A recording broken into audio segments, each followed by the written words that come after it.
Hi everyone, welcome to this webinar, Patient Education, the Mandate in Healthcare Reform for Care Transitions, Meaningful Use and Accountable Care. I'm Joan Hayslip. I'm the Director of Patient Education and Programs for Innovative Healthcare Solution, and I just want to welcome you all to this free presentation on the importance of patient education and all the issues that are coming down right now under healthcare reform. Just a little bit about some of the things that we're going to do today, a little bit about our agenda.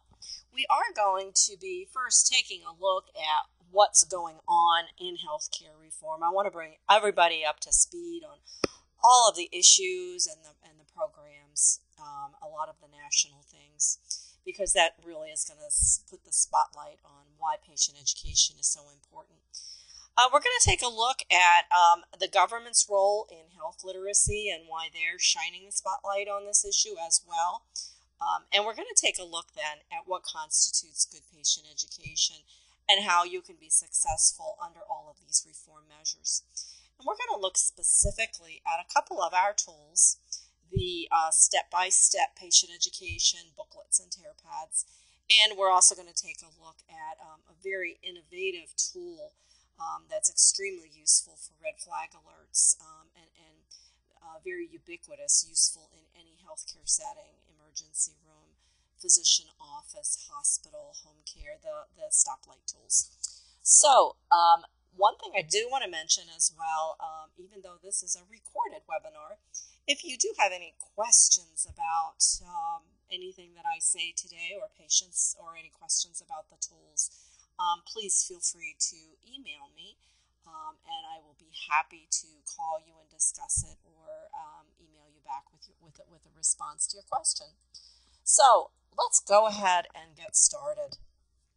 Well, who cares about patient education? You know, for years we have been talking about patient education, but we talk about it mainly as someone who stands on a podium delivering education to patients without really figuring out if they're understanding anything that we're saying or if they're changing any behavior. And obviously they're not, because we know that we have a horrific rise in rehospitalization rates and a lot of problems with chronic illness control. But now more than ever, everybody cares about patient education, and it's key to many of the new programs under the new healthcare bill, the Accountable Care Act. Patient education is rolling out in all types of programs, and just in the past several years, new initiatives have been implemented to make health literacy a priority in healthcare, and we're going to take a look at all of these. But specifically, we know that we have the Plain Writing Act of 2010, the Joint Commission's safety goals, the National Plan to Improve Health Literacy. It's mentioned in Healthy People 2010 and now 2020. And the AHQR just launched a new campaign encouraging patients to ask questions. So who cares about patient education? Well, everybody cares, and we're going to take a much closer look at some of these initiatives. Our healthcare industry, as we know it, is just upside down. In today's environment, it's still pay regardless of performance, but that is obviously changing with the new outcomes-driven processes that are currently in place and the value-based purchasing initiatives. Prior to this, we often rewarded more care rather than better care, and our delivery system was fragmented, focused on individuals and episodes. But now, it's all about outcomes. It's all about quality, collaboration, cost-effective patient care, and patient self-management through multiple initiatives, as you can see on this picture. Obviously, the big one is the Affordable Care Act. On March 30th, 2010, President Obama signed that controversial healthcare bill into law, sending a sweeping overhaul of the healthcare system. And with it came new programs and new processes that are just now coming to light. But one important thing about all of these programs is that they all stress patient self-management. high outcomes and reduced cost. They're really holding everyone accountable for outcome-driven care. And patient empowerment is a priority in all of these initiatives, whether they're care transitions or accountable care, patient-centered medical homes. And the connection is patient engagement via standardized patient education. The other underlying process, based on everything that we're going to talk about today, is the chronic care model. Now, the chronic care model has been around for quite a number of years. It was actually developed by Dr. Ed Wagner with the Robert Woods Johnson Foundation for Disease Management. The new healthcare system is based on this model. And this model, as you can see, really focuses on community as the major player in everything.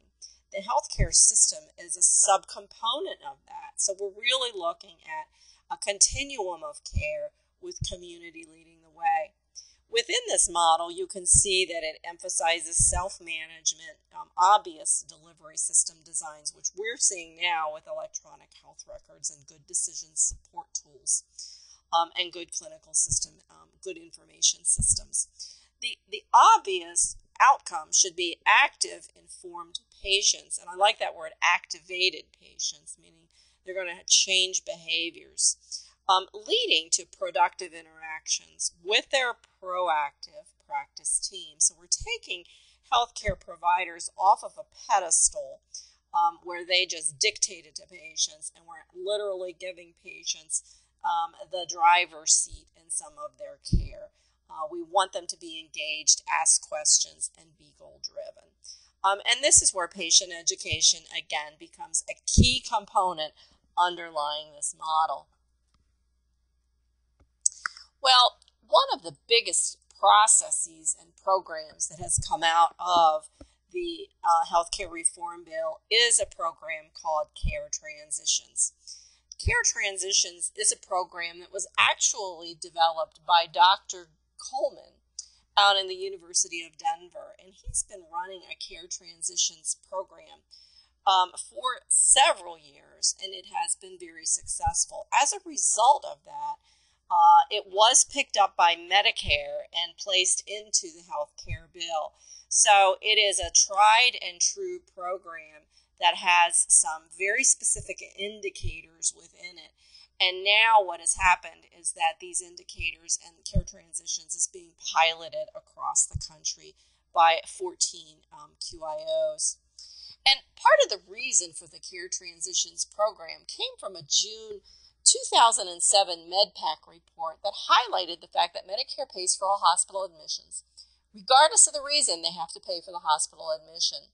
So basically, the Transitional Care Program was established to try to provide funding to hospitals with high readmission rates to furnish improved care transition services to high-risk Medicare beneficiaries. So basically, they're looking at reducing that 30-day hospital readmission by state. And we know that we also call this the billion-dollar U-turn, because as patients are discharged from hospitals, about 17.6% of admissions result in readmissions within 30 days. This is costing the healthcare systems billions of dollars. So this obviously needs to be stopped. So what is transitional care in a nutshell? Well, we know, as I mentioned, that transitions are dangerous. Admission to a hospital from an emergency room or a direct admission can result in issues. Transitions within hospitalizations, whether a shift or a service change, any handoff. Transitions from hospitals to post-acute settings, to those subacute facilities, nursing homes, hospices, home care. Transitions within outpatient care delivery systems. So transitional care is defined as the range of time-limited services and environments designed to ensure healthcare continuity and avoid preventable poor outcomes, prevent patients from falling into that abyss where all kinds of things can go wrong. So it's a period between sites of care, which we know is an especially vulnerable time for patients, often characterized by conflicting medical advice, med errors, a lack of additional treatments that they should have gotten done that didn't get done, no follow-through, no paperwork. So transitional care basically means that handovers must be consistent, detailed, and appropriate. So that's really the goal of transitional care. And as I mentioned, the QIOs basically picked up the transitional care program that was announced in the Affordable Care Act, and this is going to be going on for about 5 years. This is a program that includes 14 QIOs. It focuses on improving coordination across that continuum of care and providing seamless transitions, in this case from hospital to home, skilled nursing, or other health care, to reduce unnecessary hospitalizations. So it's looking specifically at that high-risk Medicare population, and it's looking at specific targeted interventions that can improve that care transition process and improve those health outcomes. Now, Dr. Coleman in the Care Transitions program has identified 4 pillars of care that lead to success in care transitions. Number 1 is medication self-management. This is basically medication where we're looking at medication discrepancy and reconciliation. This requires patient education. The second is the use of a patient-centered medical record. This is a paper record that all patients will carry with them to and from the doctor that allows them to be able to ask questions, as well as it keeps their current medication list there. And the jury's still out on whether this is going to be successful or not, but patient-centered medical records, you'll see patients being discharged with these now. The third is primary care or specialist follow-up, hopefully within a week after discharge, and certainly a telephone call by the care transitions nurse immediately following discharge, at least within 48 to 72 hours, to ensure that the patient is doing well in the home. And then one of the huge big ones is red flag alerts for signs and symptoms of disease exacerbation. We know, as I mentioned, that 17.6% of all patients are readmitted within 30 days. So the idea is to teach them red flag alerts or worsening signs and symptoms, and tell them exactly what they need to do. And again, this requires extremely specific patient education based upon specific disease states. Now, we also know that care transitions, this is brand new now in 2011. The Centers for Medicare and Medicaid is accepting applications for participation in the community-based care transitions program. And this basically is, again, looking at high-risk Medicare beneficiaries. And the idea is to improve transitions from hospital to home or other care settings. And what they're looking for here is a partnership basically between hospital systems and community-based entities. And they're looking for you to, first of all, to apply and then to test specific interventions, such as specific red flag tools or medication reconciliation tools or other interventions that you might come up with between hospitals and home care settings that would, again, prevent that acute care hospitalization. The next slide, this slide just demonstrates, as we're talking about red flag alerts, I just want to give everyone an understanding of what that would look like. And I'm going to talk a little bit more about this later as well. But as we talk about red flag alerts, this is called the Stoplight tool. This is our tool. Basically, you can see this is based on the Institute for Healthcare Improvement's idea about zones for management. And we have taken it a step further by creating a stoplight tool. Everyone knows what a stoplight tool is, and this is extremely good for low literacy as well. So we have the red light, the yellow light, and the green light. Green light obviously means great control, go. It means that in this particular case, your blood sugars are under control, continue keeping your doctor's appointments, continue checking your blood sugar. The yellow zone is cautionary. And then the red zone, again, is these are the signs and symptoms that require you to be seen right away. So you need to be seen right away. Very action-oriented. This is the type of tool that patients will receive on discharge from the hospital. This is a red flag tool. And also on admission to home care, these types of tools demonstrate that you are incorporating transitional care components into your processes. And we'll get back to that as well, but I just wanted you to have that in your mind as we move a little bit further, because we are going to be talking pretty much about a lot of patient education indicators. Well, on March 31st, 2011, the Centers for Medicare and Medicaid, CMS, proposed new rules under the Affordable Care Act to help doctors and hospitals and other healthcare providers coordinate care for Medicare patients through what is called an ACO, an Accountable Care Organization, which is a partnership among healthcare providers to coordinate their care. Now, in an ACO, they are going to be sharing risk as well as sharing profits. But the idea is that through best practices and team collaboration, patients are able to be managed and able to have high quality outcomes. So the ACO is a very patient-centered organization, and basically the goal obviously is to improve accountability for patients, improve coordination of care rather than that silo effect, and also to redesign a lot of care processes that are currently out there. Kathleen Sebelius is the Secretary of the U.S. Department of Health and Human Services, and she sums it up by saying that, patients have gaps in their care. We've talked about that. They receive duplicative care, and they're at increased risk of suffering from medical mistakes. So accountable care organizations improve coordination and communication among doctors and hospitals. At least that is the goal with accountable care organizations.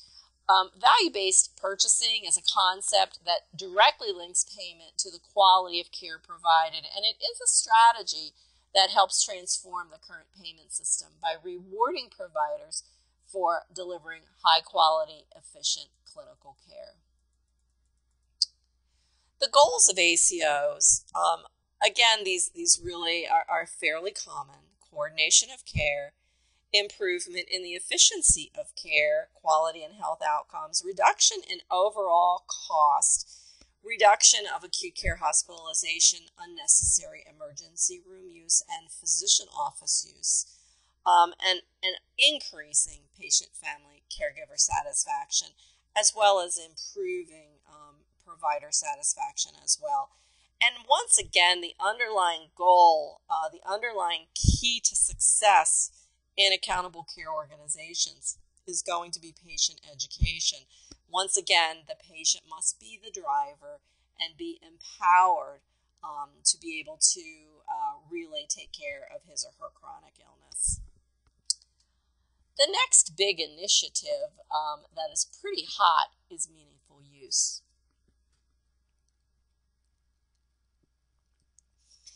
So what exactly is meaningful use? Well, in just a couple of short years, the term meaningful use has become an industry buzzword, as passage of the American Recovery and Reinvestment Act offered $27 million in incentives to providers to implement, and here's the key, to meaningfully use health information technology. So on July 13th of 2010, CMS announced the final ruling for Stage 1 Electronic Health Record Incentive Program based upon Stage 1 of meaningful use. And it's basically an incentive program for healthcare providers, not home care yet, but facilities and physicians to adopt electronic health records. But here's the catch. They have to use them, hence the term meaningful use. Just adopting them and putting them on a shelf doesn't work.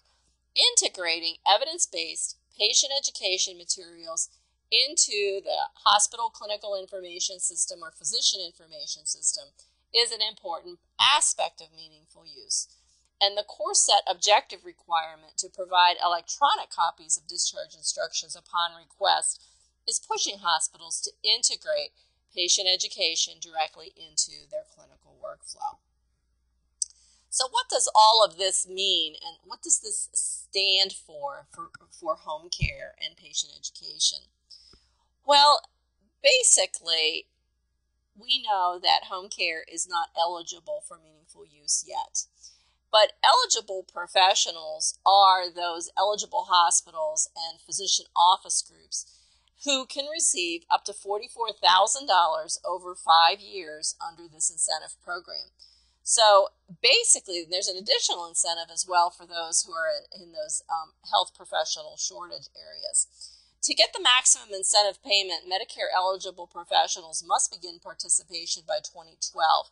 And the incentive payments for eligible hospitals may begin as early as late 2011, and they're based on a number of different factors. But essentially, they're eligible for up to $44,000 over 5 years.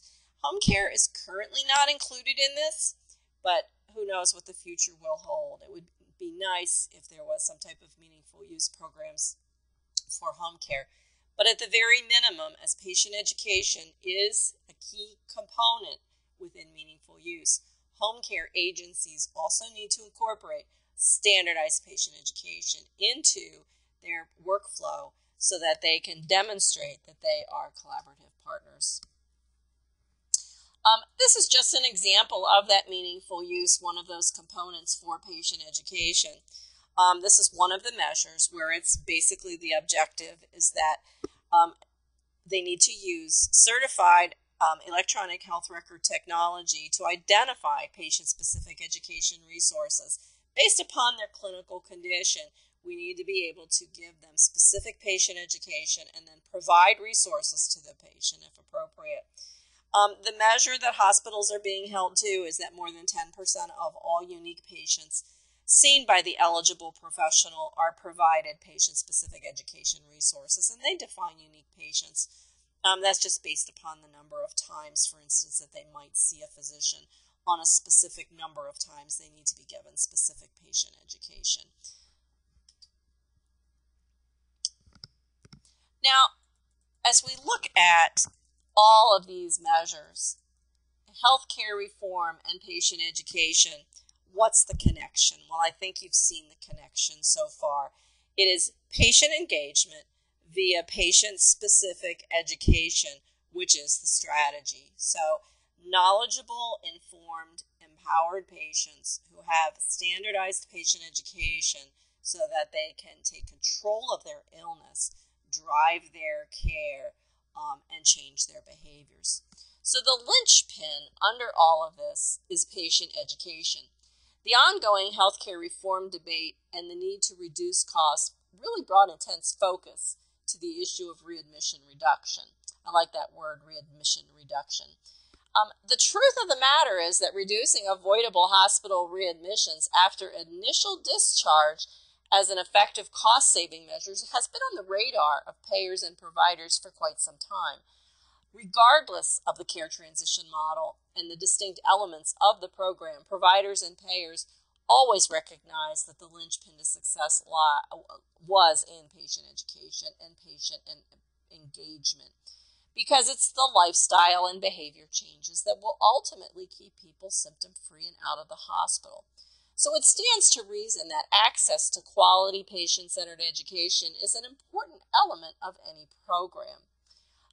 So basically, regardless of the types of materials provided for the patient, whether in print or online, we need to incorporate solid instructional design, and it needs to be targeted to specific skills that will engage the patient, increase self-efficacy, and help transform new skills into lifelong health habits. So those are the goals for patient education. Well, in October, President Obama, actually October of 2010, President Obama signed the Plain Writing Act, which boosted that effort by directly funding federal agencies to use plain language in all of their materials. Plain language means using language that all Americans can understand. So put simply, if you write it, they have to understand it. This law includes the Department of Health and Human Services, so you know this includes patient education that is distributed by the federal government.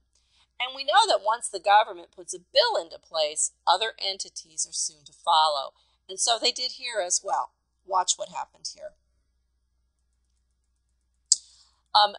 Just to mention before we take a look at that, what does plain words mean? Well, this was something that was done with a group of elderly, and it was tell me in your own words what dialysis means. And you can see the responses here. I particularly like the one, what is that about your toes? There's one here that might almost caught on. It has something to do with kidneys, or it's a way to clean blood, get off toxins out of the blood. So just kind of shows you that plain language needs to be utilized so that everyone can understand exactly what we're talking about. It's important to use plain language, non-medical language, and to use what we call living room language or vanilla language. So here are some ideas. You can see the medical terms, which are, our medical terms are based on Greek and Latin prefixes and suffixes. Now, not a lot of people took Latin in college or high school. So a lot of these, as a matter of fact, I don't think a lot of people haven't even taken a foreign language. So understanding medical terms is really foreign to the common American. So it's important to put everything into plain language. So analgesic becomes painkiller, for instance. A carcinoma means a cancer, and keep it as simple as possible. So this was the idea between the plain language bill. And as we look at that RR, or reducible readmission, so to speak, it has also been statistically demonstrated that plain language results in comprehension, and this just makes sense. If they can understand it, they're going to retain it. They're going to be able to read it better, and they're probably going to be more compliant. And again, this just gives you some ideas of the types of words that need to be utilized in any type of patient education program so that we can help patients understand and empower them. Now, what else happened as a result of literacy in plain language? Well, 2010 and 2011 really seem to be big years for a lot of these government and regulatory changes. The Joint Commission in 2010 is now requiring hospital systems and to use plain language materials and to communicate in a manner that meets the patient's oral and written communication needs. So what we're seeing is that hospitals and health plans increasingly are turning to plain language, and there are even some software systems out there that analyze materials given to patients, and they flag overly technical language such as myocardial infarction, and so the health system can go back and turn it into plain language.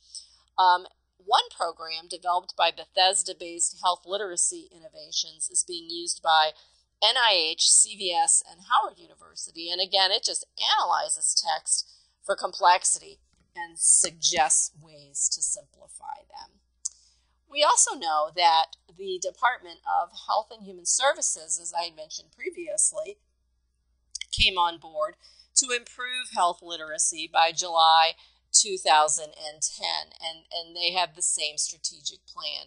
They want to banish the jargon-filled language and complex explanations that fill patient handouts and medical forms and health websites. I know you can go to many government websites and just shake your head because it would require a college education to read some of the things that they have listed on there. So again, it's all about improving health information and making health literacy a health reform reality, according to Kathleen Sebelius from the Department of Health and Human Services. And what they have done is this HHH action plan literally is being incorporated into the Healthy People 2020 goals for improving health literacy. And this slide just shows you the Healthy people 2020 focus areas, you can see improving the health literacy of individuals with inadequate or marginal literacy skills, and the fact that we need to have health communication changing and being better as one of our primary indicators. Interestingly, too, in case all of this hasn't swayed you into understanding the importance of patient education, health literacy is also mentioned in 10 separate sections in the healthcare bill. So we know anytime it's mentioned in one of the sections, we know that regulations are soon to follow and programs and processes are soon to follow. Let's take a look at a little fact, just to put this kind of into a perspective. An elderly woman is sent home from the hospital. She develops a life-threatening infection because she doesn't understand the warning signs listed in the discharge instructions. A man is flummoxed by an intake form in a doctor's office, and he reflexly writes no to every question because he doesn't understand what's being asked. We also know there is another one that I particularly remember reading about, where a young mother put a drug that was supposed to be taken by mouth into her baby's ear, and she perforated the baby's eardrum. So each of these examples provided by healthcare workers or patient advocates illustrates that we have a pervasive and under-recognized problem in America, that Americans have increasingly low understanding of medical terminology. So let's just see how much we all know about health literacy. Which of the following is the strongest predictor of a person's health status? I'm going to let you choose. Is it A, B, C, D, E, or F?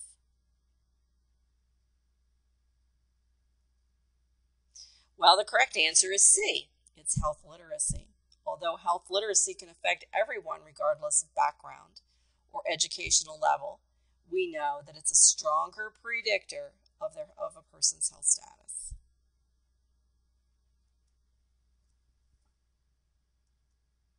Let's go back. What percentage of patients forget what the doctor told them as soon as they leave the office? Okay, let's see if you guys know. 80%, and nearly 50% of what they do remember is recalled incorrectly. How many adult Americans have difficulty reading and understanding health information? Well, according to IOM, half of all American adults, or 90 million people, half of all American adults. Very astounding. The average adult reading level in the United States, what do you think it is?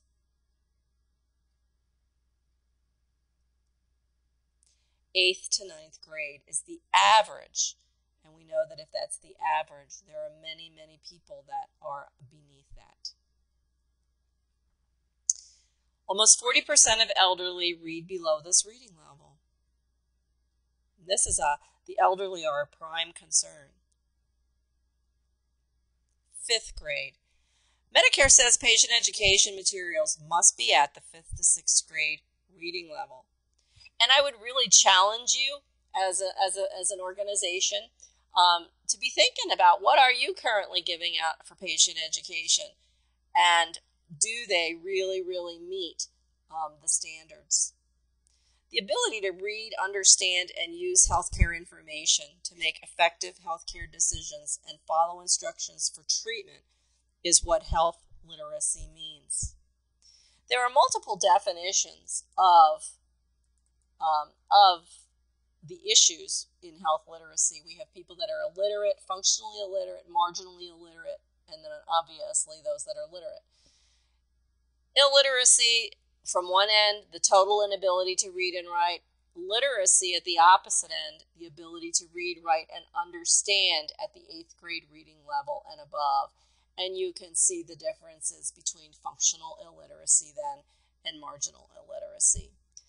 Now, that brings us to a really important study that was done of the literacy of Americans. And this was actually done back in 2003, and it's called the NOW study.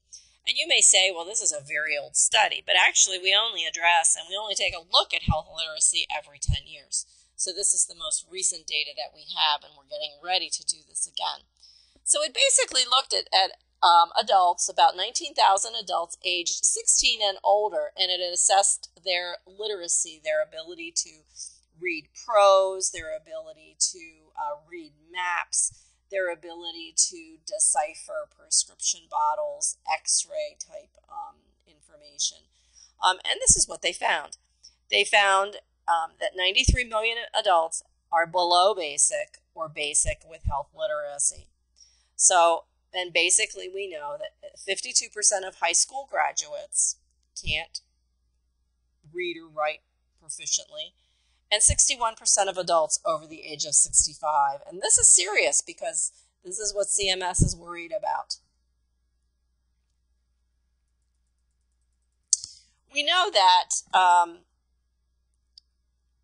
just to take a look at some of these results, if you look at the thermometer on the left, you can see that 14% were below basic, 22% were basic. Understand, just very simple patient education. Now, if you combine those two together, you can see that's 36% of those that were surveyed. Only 12% of people surveyed were actually proficient. And basically, you can see that this is a huge problem as far as health literacy, and a very big problem as far as controlling chronic illnesses. Now, this is particularly interesting, too, because here are some figures from a national study which looked at some general literacy skills. Of those age 65 or greater, 81% have low literacy. And we know that that just increases overall with age. Blacks and Hispanics are more likely to have low literacy, 77 and 78% compared to 41% of whites. And those with the least amount of education have the highest prevalence of limited literacy. I find this particular slide interesting because they also looked at, they broke it down by type of health insurance. And of those who were below basic and literacy skills, 27% were on Medicare, 30% on Medicaid, and 28% had no insurance at all. Isn't this the group Homecare is taking care of? And isn't this the group that is causing all of the turmoil with the billion-dollar U-turn in hospital readmissions? So you can see why they're really concerned about the role of hospital readmission and health literacy. We know that it is the source of increased costs. It costs more medication. It causes more medication errors, excessive hospitalizations, longer lengths of stay, more emergency room visits, and a higher level of illness. Just a kind of a comic relief here. My doctor said only 1 glass of alcohol a day. I can live with that. I think he needs a little bit more patient education on the size of that drink. This is what a patient with that limited literacy might read if you gave them a handout on a colonoscopy. This is what their eyes see. So obviously, they're not going to be able to understand and be compliant with the patient information. We know that there are a lot of red flags with patients, things that we need to look for. There are specific behaviors. For instance, we know that if they look confused, if they miss frequent appointments, if they always have to have a family member present, which is probably a good thing, if they kind of get that deer in the headlights look. There are some red flags because patients, as we know, are not going to just say that they understand. They're not going to admit that they have difficulty with literacy. And some typical responses some of our patients might say to us, they might look at us very blankly. They might, here's a good one, I forgot my glasses, I'll read it when I get home. Can you read it to me? So some very basic things that we need to look for to help identify patients who have literacy problems, because there are a lot of myths of health literacy. One of the myths is literate patients are insulted by low literacy materials. Not at all. Or you can tell by looking at someone. Again, a healthcare bias. We can't assume that. Or that they're going to acknowledge it. Obviously they're not. And here's one that for physicians, well, my patients don't have health literacy problems. There's a lot of shame and stigma attached to literacy issues. Recent studies said that 68% of those with literacy issues never told their spouse. 75% never told their healthcare provider. And some may even bring decoy reading materials to make you think that they understand and that they can read.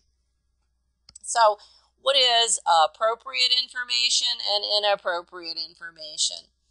Well, obviously, this is inappropriate information, and this is exactly the type of stuff that we see on a lot of websites, and you may even be downloading this type of information and giving it to your patient.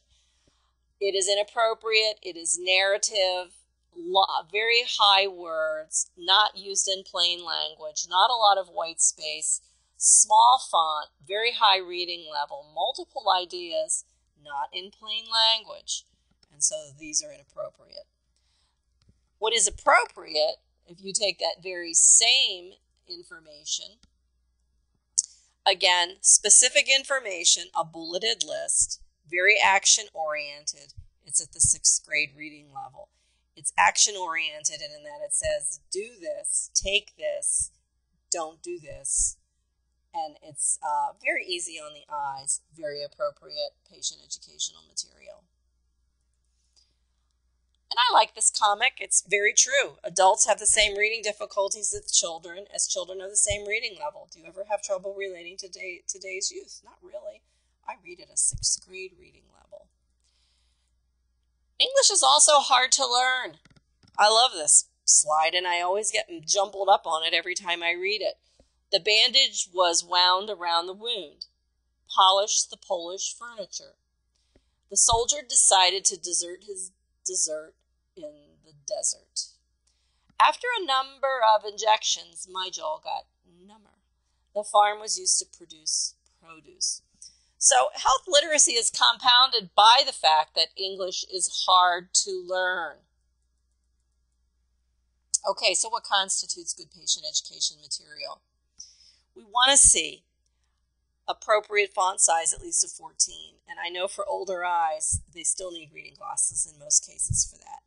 Bulleted lists, black on cream, white space. You can see how old, tired eyes need to have lots of white space so that the eyes can literally focus on the words. So very good use of color. We also need to be very clear. We need to be pleasant and not demeaning in the types of materials that we hand out to patients. And again, avoid medical jargon and use plain language, such as chest pain versus angina.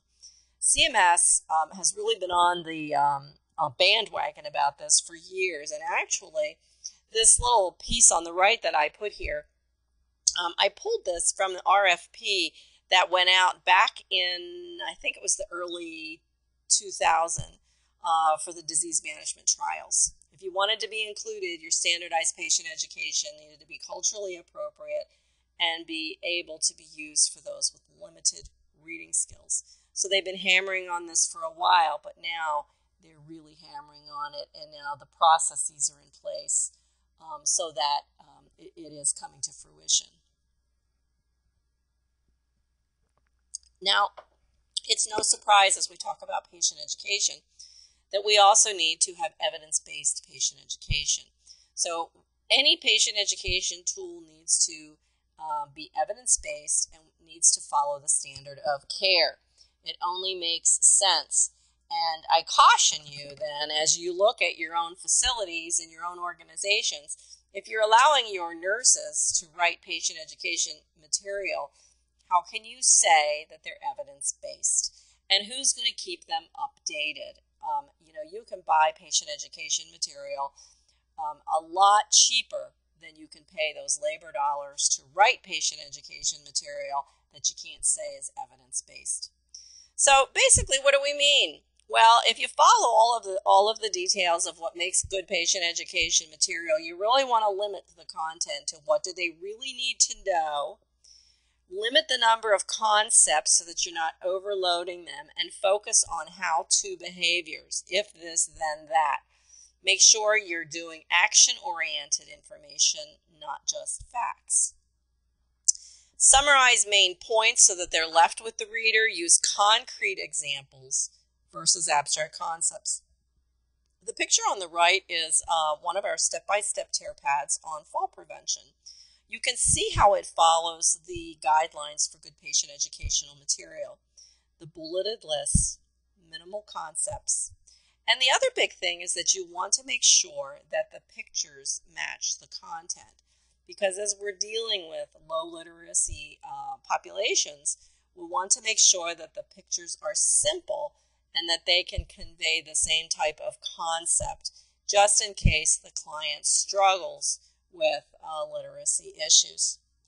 As we look at evidence-based, we also want to make sure that it incorporates the core components for that particular disease, such as for diabetes. The gold standard for diabetes care is the National Self-Management Guidelines for Diabetics. And that means that you need to incorporate diet, disease exacerbation, again, there's your red flag alerts, your complications, sick days, self-care, prevention, medication. So any component, any diabetic material that you incorporate needs to have all of these incorporated into it to meet the ADA standards and to be evidence-based. And that's why I say, if you're writing your own material, how can you ensure that you have done this correctly?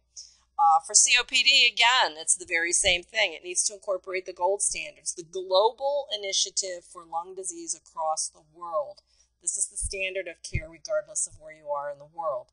And again, you can see that it incorporates everything from prevention to the red flag disease exacerbation, oxygen safety, etc. So any material that you purchase needs to incorporate this, and that means then that you're meeting the standard of care. Basically, as you look at, this is an example of the Innovative Healthcare Solutions step-by-step books. You can see what we have done is we have the standard of care incorporated into the booklets. So in all of our material, we incorporate disease process, medications, nutrition, hydration, activity safety, test treatments, psychosocial issues, and community issues, such as community resources. We have specific icons within our books that, so regardless of the disease that you're teaching the patient on, the icons remain standard so that they always know and the clinician always knows that those core elements are being addressed. Another specific component of disease management and of good patient education, we talked about patient self-empowerment. Well, it's important for patients to log or self-manage. They need to log signs and symptoms. This is critical, and that's one of the underlying components, remember, of the personal health record. So in our personal health records, we incorporate the symptom logs. In our step-by-step booklets, we incorporate symptom logs at the end, and these are also available via tear pads, a tear pad of 50 pages that you can purchase for pennies, literally pennies per sheet, to hand off to have your patients track their signs and symptoms, keep them active in their care, that they can take this to their physicians. Now, as I talked about bulleted lists, one of the problems with patient education is our short-term memory. We have very limited short-term memory we can remember about 7 items for about 30 seconds. Short-term memory is the bottleneck in the memory system. So if you can only hold 7 items at a time in short-term memory, how much are you going to transfer to long-term memory? Now remember the slide in Jeopardy that I showed you, where I asked you how much information can a patient retain? Well, short-term memory is the big issue. What we want to do then is to chunk information and put the concepts into the mind by giving either a visual picture or a graphic for the mind's eye. The mind doesn't like long lists, so chunking makes it easier for the mind to do a good job. So chunking is a literacy strategy that involves breaking up text or concepts into chunks and then developing summaries or conclusions about that chunk. So you can see on the right where we have a list of numbers, and basically you can break it down. So you can see how it's broken down in several different ways. But it basically processes information. It tells the mind where to file it. It gives it spatial relationships. And most people can remember 7 things plus or minus 2, which means that you'll usually be able to remember between 5 and 9 things at most. So that's why when you have a string of numbers such as this, you have to chunk it. To demonstrate the limits of short-term memory, I want you to look at the letters printed below for about 10 seconds. And then I want you to look away and try to write them down without looking at the screen. So I'm going to go ahead and give you a few seconds here, and then we're going to see what you remember.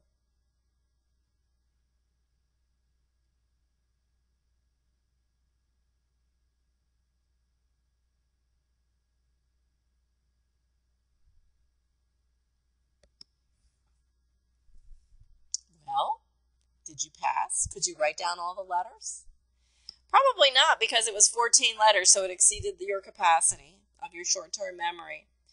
But chunking it increases the capacity. Look at what I did. It's IBM, SAT, MTV, PhD with X's on either end. That is the beauty of chunking. Now let's take a look at some examples. Using the step-by-step booklets, you can see how the material is chunked.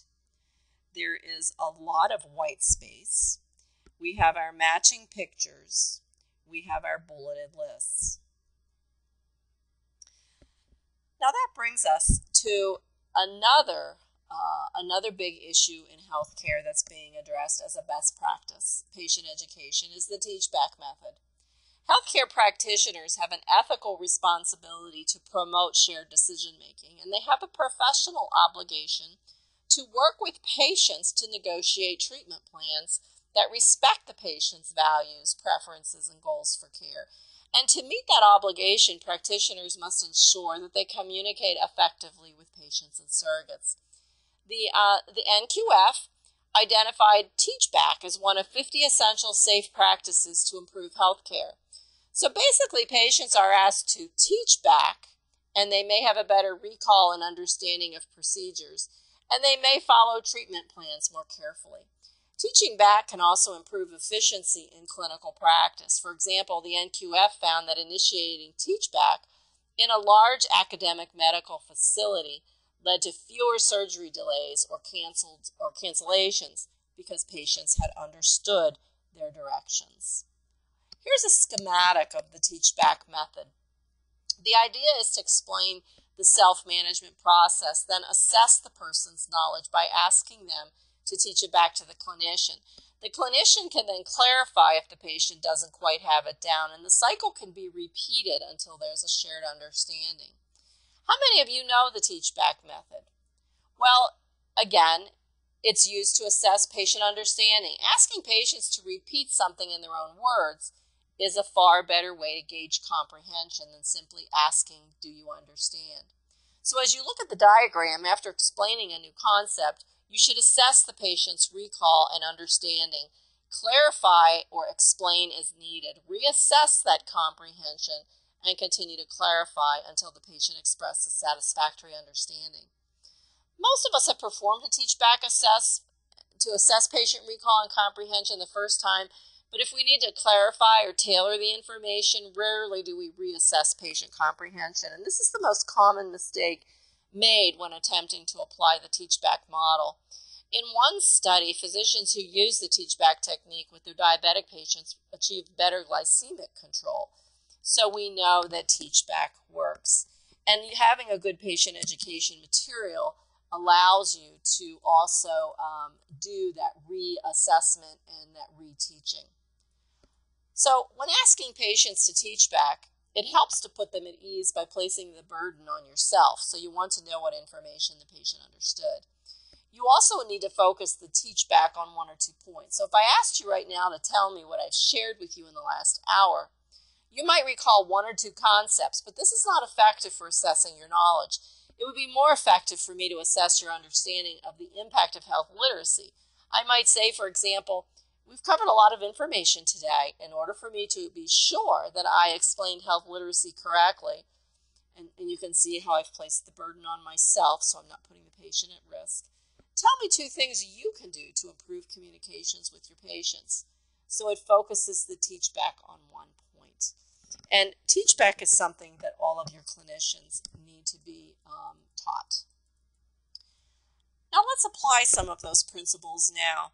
Here is our Stoplight tool for congestive heart failure zones for management. Again, it follows all of the principles for good patient education according to CMS. It incorporates the care transitions red flag alert disease exacerbation indicators. Patients are discharged with the Stoplight tool knowing green zone, yellow zone, and red zone.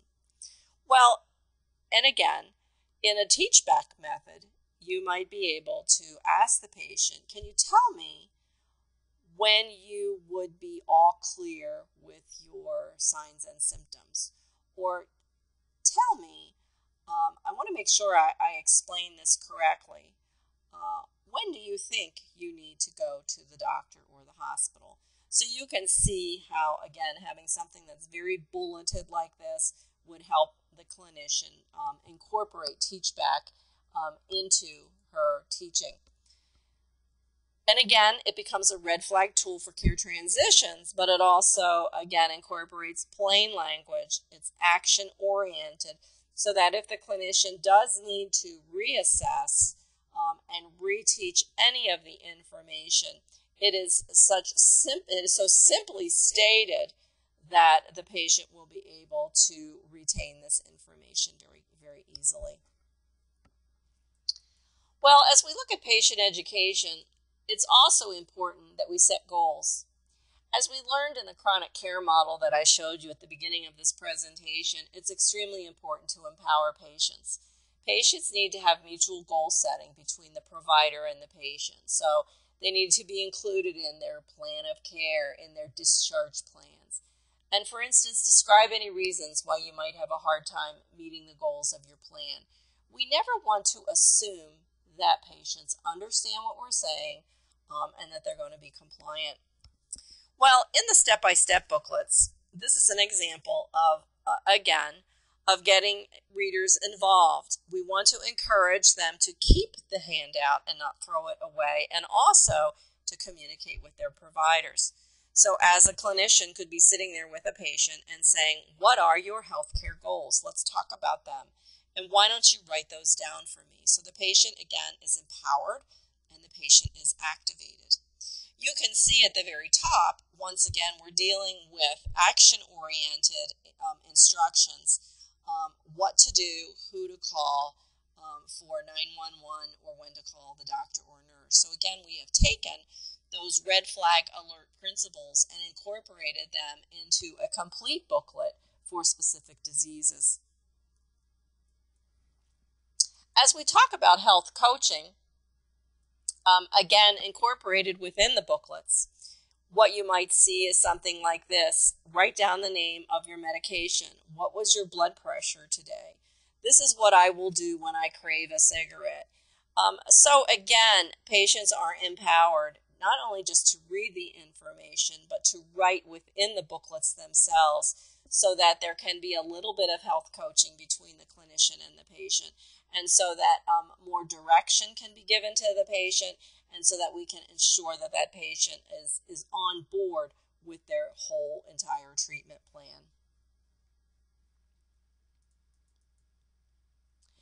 As we look at all of this information, and just to talk again a little bit about all of the processes involved in healthcare reform, hospitals are looking at discharge differently. They're not looking at discharge, they're looking at transitions.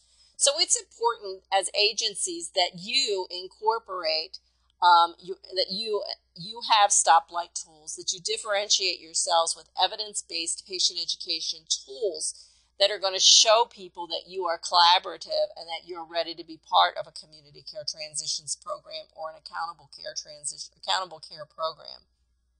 We know that under care transitions, they're looking at diabetes, CHF, COPD, cancer, and stroke. So at a minimum, you need to have standardized patient education that incorporates all of these principles for those disease processes. So are you ready for a care transitions program? Again, here's an example of our step-by-step tools that incorporate the red flag alerts, that incorporate the standard of care into them, that incorporate goal setting on the left so that it is easier to educate the patient.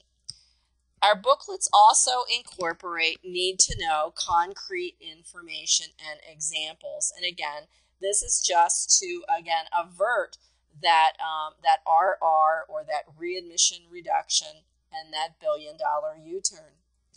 The Stoplight Tools that we offer, again, incorporate all of the CMS guidelines for good patient education. Now, as I talk about these Stoplight Tools, I just want to make you aware that these Stoplight Tools can be customized with your own information on them. They can be customized with your agency logo at the top. And many hospital systems are utilizing these in their emergency rooms. They're utilizing these, as I mentioned, they need to be ubiquitous so that they can be used in any healthcare setting. Some people are going ahead and customizing them and then handing them out to their referral sources. So basically by doing something like that, by using it as a marketing tool, you are able to demonstrate that you understand healthcare reform, that you can connect the dots for that healthcare provider, that you are the collaborative partner for them because you have the standardized tools that are required. So as we look at the healthcare reform train that is headed to home care with transitional care, community transitional care, ACOs, patient-centered medical homes, meaningful use, plain language, are you going to be getting on or off the train? Well, I'm hoping that you will have seen the value of incorporating good standardized patient education into your program so that you can be a collaborative partner, that you can demonstrate that you're following the standard of care, that you understand red flag alerts, that you understand health coaching, and that you will be chosen as the collaborative partner in all of these initiatives. Remember the red flag alerts.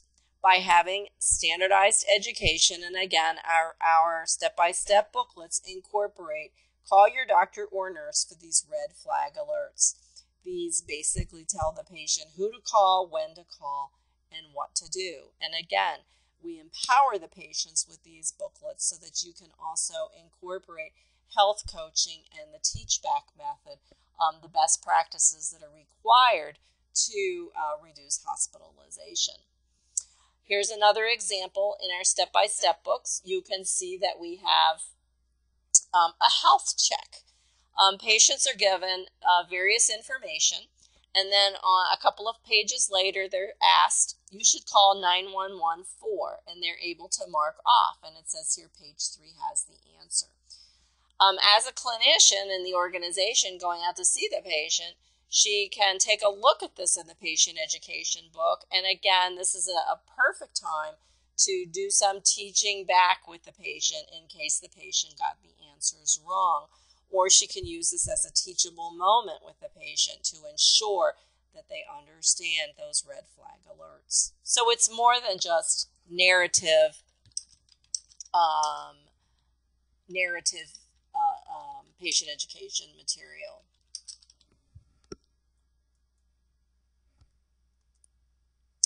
So, are you ready, basically, for healthcare reform? Well, are you ready for this new world? Are you using standardized patient education? Are you positioned to be a collaborative partner? We know that Hospitals are looking at discharge differently. If you differentiate yourself from other agencies, customize these types of materials, the patient ed books, the Stoplight Tools, then you will differentiate yourself and you will set yourself apart. So what sets Innovative Healthcare Solutions apart with our patient educational material? Well, just to summarize, we promote shared decision-making and health self-management. We support electronic medical record implementations and meaningful use. All of our material is coming into the electronic format for meaningful use. We help improve patient education and satisfaction, and we do comply with those Joint Commission safety standards. We support, our tools support transitional care and patient education for ACOs and help motivate healthy behaviors and also help generate referrals. A lot of agencies are utilizing our booklets and taking them to their referral sources and allowing their referral sources to see that they're using evidence-based material that is going to promote good outcomes and keep patients out of the hospital. So basically and literally, we are helping to transform health education and put patients in control by helping you help them change their behaviors and learn to self-manage their chronic illnesses, which is basically what it's all about. The step-by-step booklets are really the only disease management patient education tools, as I mentioned, that can be used in any setting or across settings with impressive outcomes. They're being used in home care, physician offices. You can see the list. And the other big one that they're useful for is telehealth. Now, as we move forward with all of these processes and these new programs under healthcare reform, telehealth is a big one that's emerging. And even though it's not currently being paid for by Medicare, it is also mentioned in the healthcare reform bill. So we know that it's going to become the standard of care for specific disease states. As a matter of fact, a lot of the big hospital systems are incorporating telehealth into all their congestive heart failure patient discharges.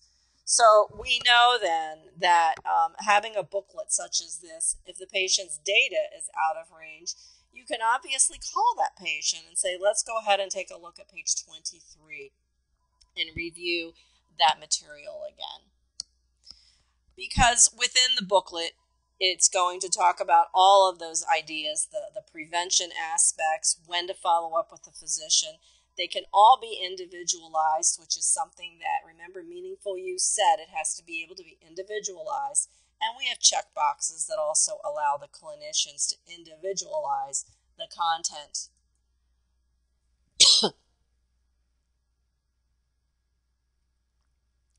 Our booklets are useful in transitional care for red flag alerts.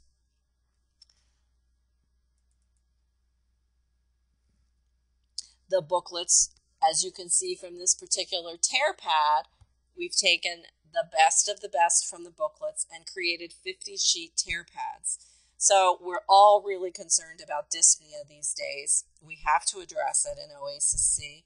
We want to make sure that, and this is one of the primary reasons patients go back to the emergency room. So again, you can see the white space, the use of low literacy material, the very short bulleted lists, the ability to be individualized. The ability, once again, for patients to understand their signs and symptoms, become empowered to write in their individual goals, their individual diet, their fluid needs. Goals are also on the left. These help prevent rehospitalization. They help promote patient self-management through the use of logs.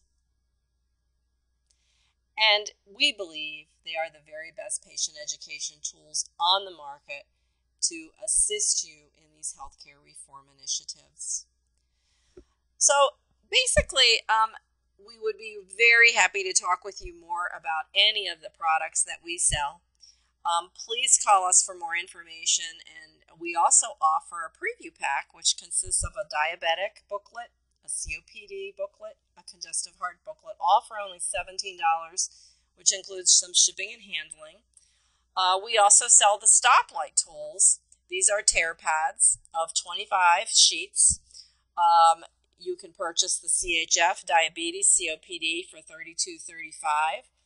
One tear pad is $8.95, and as I mentioned, it can be customized so that you can use it for marketing as well as to look at those red flag alerts. And that concludes the formal portion of this, and I would just like to thank you all for being a part of this webinar. And again, as I mentioned at the beginning, if you have any questions at all, please feel free to call us or email us, visit our website. We certainly hope to hear from all of you. We feel that we are the solution for your patient education needs. So thanks again for joining me today, and I hope you will look at our website for more telecourses that we have on healthcare reform. Thanks so much and have a great day.